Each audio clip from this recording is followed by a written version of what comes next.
Hey guys, welcome back to another video. Today I'm going to be doing an update and show around the phone system of my house, as well as showing the network and showing some updates on my personal lab phone system.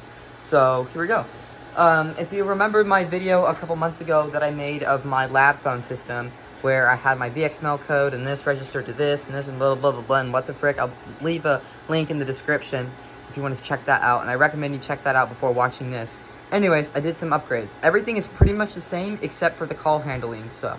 I now am running Vanilla Asterisk, so that instead of these gateways registering directly to Tandem-X, they register to my own Asterisk installation, which is trunked into Tandem-X. Why? No reason. I just wanted to do it and I felt like it.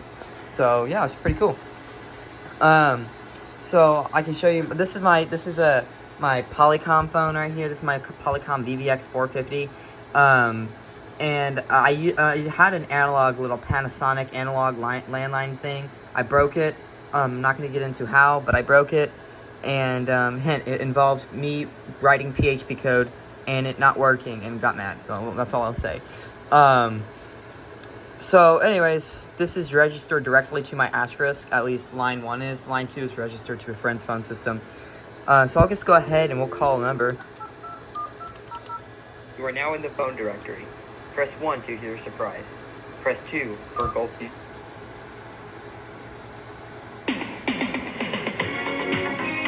Anyways, so yeah, all that's done through Asterisk now, and it's pretty cool. That's just the call routing, all my stuff. I still have my VXML code and ran on the server and all that other good stuff. So I'll leave a link in the description if you're wanting to learn more about my phone system. Sorry about the mess. I still haven't cleaned it up.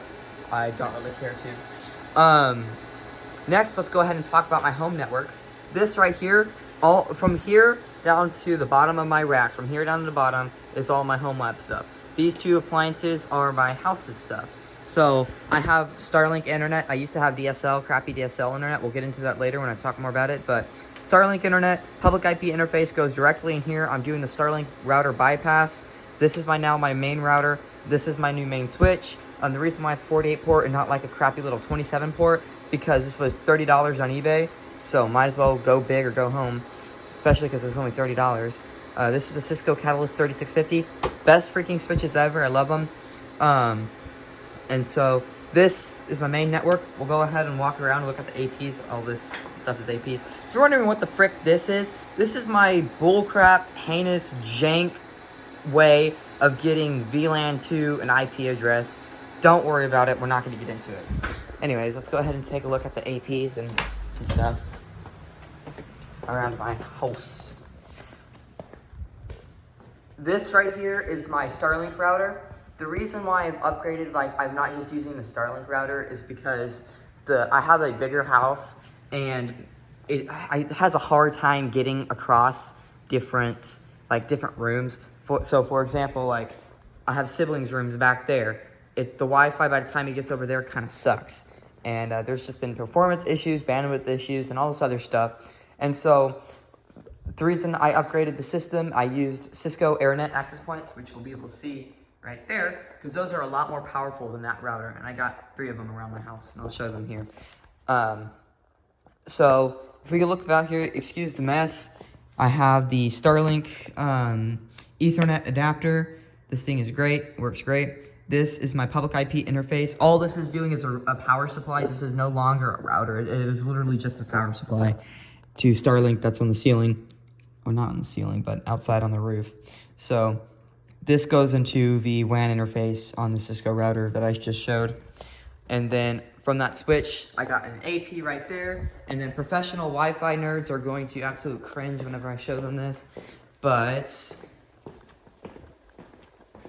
over here in my pantry, there's also an AP sitting up there. The only reason why I have that is for redundancy. So that AP right there, if that goes down, all the clients will switch over to the one in the kitchen. And that one AP will do my entire house perfectly fine with all my siblings' rooms. Will do it perfectly fine, but I just wanted to have enough extra for redundancy. So yes, they're close together. Yes, it's in a freaking pantry, walled off with the door shut. You're not going to get the best signal. It's literally straight purposes for redundancy. And then I also have another AP sitting in my window so my dad's office can get Wi-Fi. I'll show that here in a second. I'm going to switch off to the phone system because that requires me going outside, and when I go outside, I'll show the other AP in my window. This is also registered to CallCentric. So CallCentric is like a SIP provider, and so I have this directly registered to CallCentric, this router right here. And the CallCentric, it rings into the router. The router has an application, and it sends the call over the internet to my cloud-hosted Linux machine, which runs my VxML code. And the reason why I'm not running it locally on my server is because all this stuff turns off whenever I go home, whenever I'm not home. Like, if I go to a friend's house spending the night or go out of town, all this stuff turns off. I don't want my house's stuff, anything to do with my home automation, any of that stuff to rely on my systems. So they all rely on my cloud-hosted machine.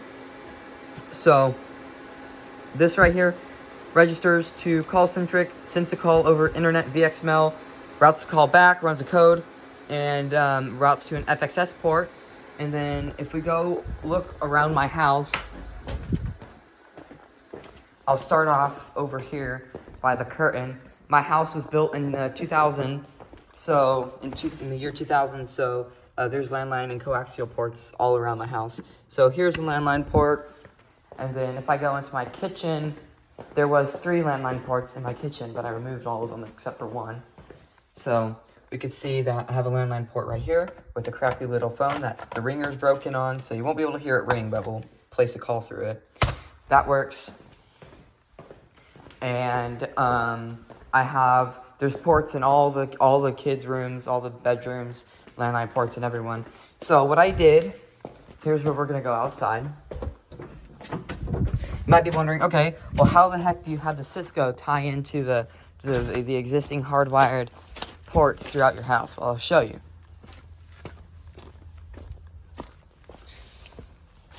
This right here is my telephone box. Right here is a telephone wire coming in from the street. All that's been deactivated, but we had telephone service, an actual copper landline, until about a year ago when we switched over to Starlink. And what I did is I cut this wire right here. This is the wire going into my house. This is not owned by the telephone company. I didn't touch anything on this side of the box because that's owned by the telephone company. I cut the wire going inside of my house. So this is my wire. As you can see, it goes in my house. I just cut that wire, capped it off. This is completely dead. There's not even you don't even get voltage on there anymore. So they probably phased all that out and are putting VoIP stuff in. Oh, while I'm out here, let me just like show you the AP. So that's the gym, and that's my dad's shop, and my dad's office, and my dad wanted internet. So I decided to put a Cisco AP in my window, and now I get 5 bars of internet over there.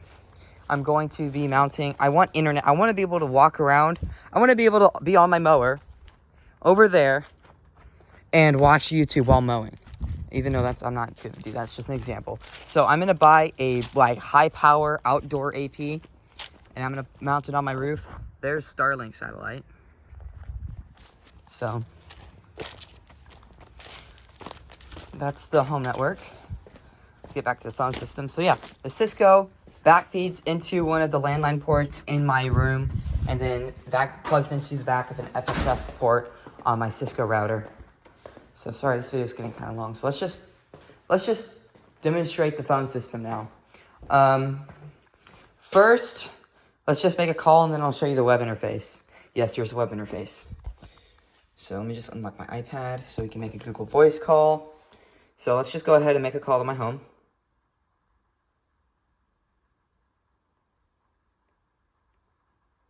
Yes, allow.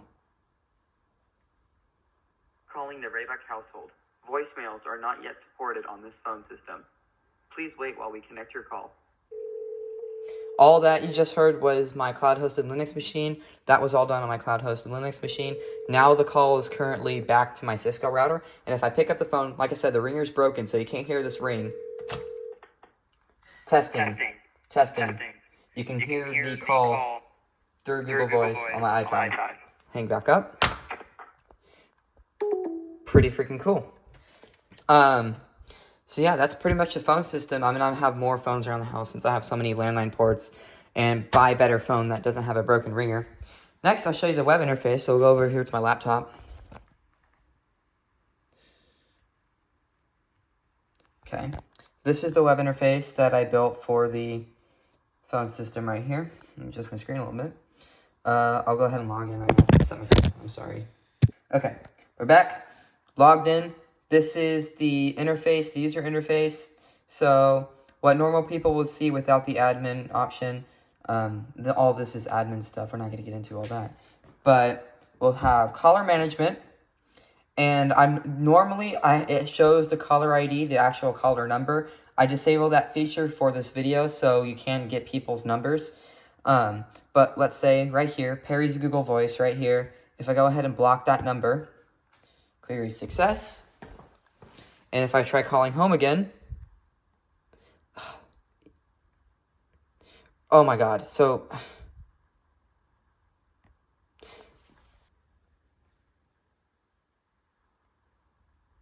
This number has been blocked. If you think this was a mistake, there you go. And I cut it off. It said, if you think it's a mistake, please contact me on Discord. I need to change that message because I took that audio file from my server for my phone system and put it on the Linux machine because I didn't feel like recording another message. But it shouldn't say, please contact me on Discord, because if a number is blocked, then I don't want them contacting me in the first place. So we'll go ahead and unblock. We can see some other people that's called me. And I'll go ahead and call myself one more time. calling the Rayback household. Voicemails are not yet supported on this phone system. Please wait while we connect your call. Testing. So yeah, that is my house phone system and the updates. And then I can also show, can I show this? I can, but I can't show this side. So it also logs each call. So the newest call was just placed right there.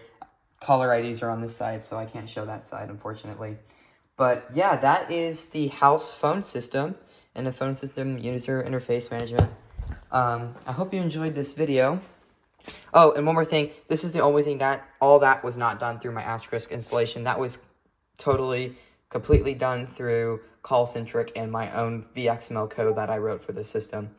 Anyways, if you have any questions, please let me know down in the comments. This video is getting pretty long. I apologize. It's a lot of explaining and just messing around. So, yeah, thank you for watching, and I'll see you in the next video.